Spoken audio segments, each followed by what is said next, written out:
दोस्तों स्वागत है आप सभी का XYZ मैथ के नए वीडियो में। तो आज की वीडियो में हम बात करेंगे दशमलव को प्रतिशत में कैसे बदलते हैं। ठीक है, तो इससे पहले मैंने आपको बताया था कि जब भी आपको नंबर्स गिवन हो तो आप उसको कैसे संख्याओं को प्रतिशत में बदल सकते हैं। फिर आपको समझाया था प्रतिशत होता क्या है, फिर आपको बताया था कि भिन्न को प्रतिशत में कैसे बदलते हैं, फिर वापस प्रतिशत को भिन्न में कैसे बदलते हैं। काफ़ी डिटेल में बता रखा है, डिस्क्रिप्शन में लिंक है, आपको मिल जाएगा, देख सकते हो। ठीक है, तो 4-5 टाइप बताता हूँ आपको, मतलब जितने प्रकार के नॉर्मल क्वेश्चन बनते हैं वो सब सिखाता हूँ। तो यहाँ पे भी मैंने वही लिया है, 5 लिया है, एक दिख नहीं रहा क्योंकि नीचे वो। ठीक है, तो यहाँ पे आपको 5 एग्जाम्पल लिए हैं मैंने, एक एक करके सबको समझाएंगे।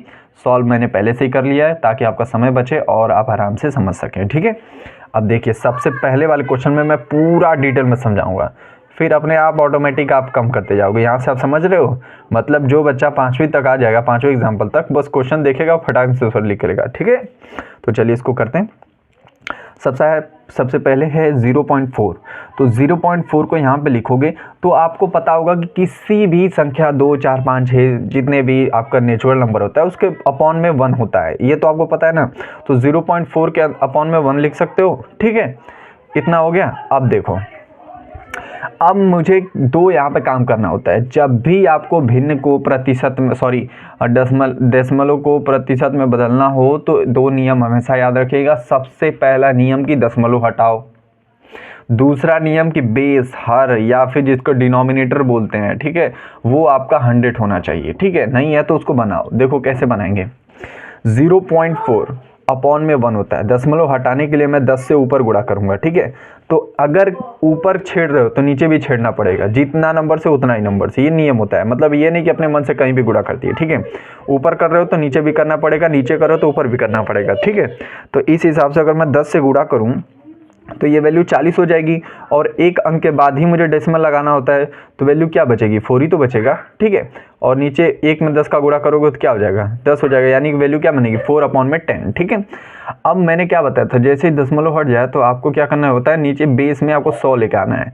अब नीचे तो 10 है, यानी कि मैं 10 से गुणा कर दूँ तो नीचे बेस में आ जाएगा 100। ठीक है, लेकिन अगर नीचे गुणा कर रहा हूँ तो ऊपर भी वैल्यू में गुणा करना पड़ेगा, तो वैल्यू क्या आ जाएगी, 10 से गुणा करोगे तो क्या निकल के आएगा, 40/100। ठीक है, तो अब ये नहीं कि 0 0 काट दो फिर 10 से भाग दो 4 में, तो लॉन्ग तरीके से घूम कर आओगे, उत्तर यही आएगा। ठीक है, तो यहीं पे समझ लो, जैसे ही आपका बेस 100 हो जाए तो ऊपर वाली संख्या तुरंत प्रतिशत में लिखी जाती है। ठीक है, बस इतना ही है। ठीक है, अब यहाँ पे देखो दूसरा क्वेश्चन कैसे करना है।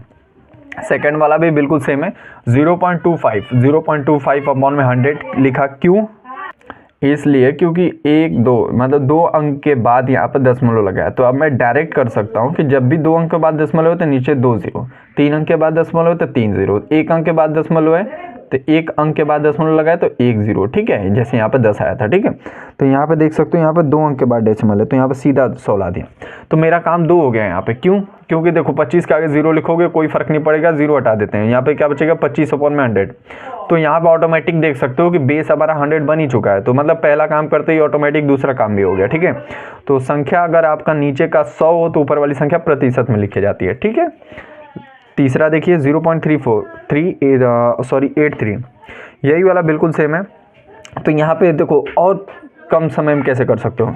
यहाँ पे देखा, जैसे ही आपने देखा कि 83 है, 2 अंक के बाद दशमलव, फटाक से लिखो 83/100। ठीक है, अब यहाँ पे जैसे ही बेस 100 है तो ऊपर वाली संख्या प्रतिशत में लिखी जाएगी। ठीक है, अब इससे भी कम तरीके में समय बचा सकते हो। देखो यहाँ पे कैसे, 0.09 है। ठीक है, 2 अंक के बाद दशमलव है तो यहाँ पे सीधा 9/100 हो रहा था। ठीक है, तो 9/100 हो जाएगा, क्योंकि 2 अंक के बाद दशमलव है तो 2 0 नीचे रहेंगे। ठीक है, तो यहाँ पे 9 बचेगा। ठीक है, डायरेक्ट, या फिर आप डायरेक्ट यहीं पे सोच लेना कि 9% ही बच जाएगा, क्योंकि नीचे मैं 100 लिखूंगा ही लिखूंगा, तो डायरेक्ट मैं 9 लिख सकता हूँ परसेंटेज में। ठीक है, बहुत आसान है। अब ये देखो लास्ट वाला, यहाँ पे थोड़ा कंफ्यूजन होगा आपको, क्योंकि ये 2.50 ऐसे करके है। ठीक है, तो इसमें क्या करना है, बिल्कुल वही तरीका है। दशमलव देखो कितने अंक के बाद है, 1 2, इधर से काउंट करना है हमेशा। ठीक है, 1 2 अंक के बाद दशमलव, यानी कि मेरी नीचे वैल्यू क्या बन जाएगी, 100। ठीक है, तो 250/100।